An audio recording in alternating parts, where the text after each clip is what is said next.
رجعت لكم مره اخرى بواحد التريتمون ديال تنقيه الوجه، سواء من الكلب او من البقع او من تصبغات ديال الشمس او الناس اللي باغيين يبيضوا، الناس اللي كيشوفوا انهم الوجه خصو يتفتح مزيان، خصو يبيض.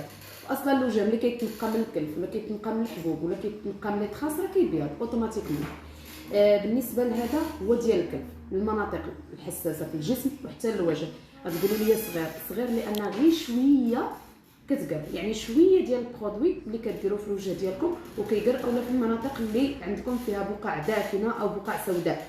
هذا بالنسبه للكلف نقدروا نستعملوا معاه، او لا انا لما نقول لكم انها اوبليجي تستعملوا معاه هذا الزيت اونتي طاش بالنسبه للناس اللي واكلين الدق في الوجه، اللي عندهم بزاف الكلف ديال الولاده او الكلف ديال الزياده او لا.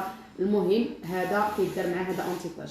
غادي نديروا هذا الكريم في الليل بالتناوب، في الليله المواليه نديروا هذا الزيت، الليله اللي من موراه يعني بالتناوب غادي نديروا هذا.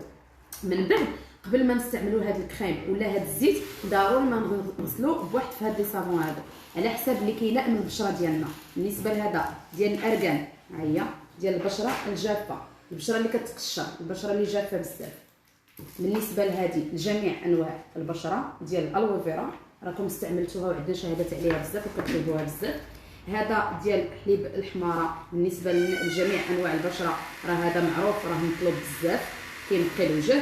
كاين هذا ديال الزعفران البشره لازاله الهالات السوداء، يعني هادو اللي كيكونوا هنايا كلين اولا لي بوان نوار ديال الزعفران.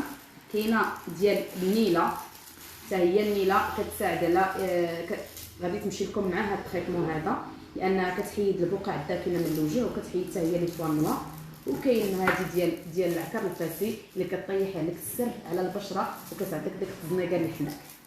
عاد من بعد ملي غادي نستعملوا هذا التريتمون هذا غادي يجي هاد كريم اكليرسيسونت.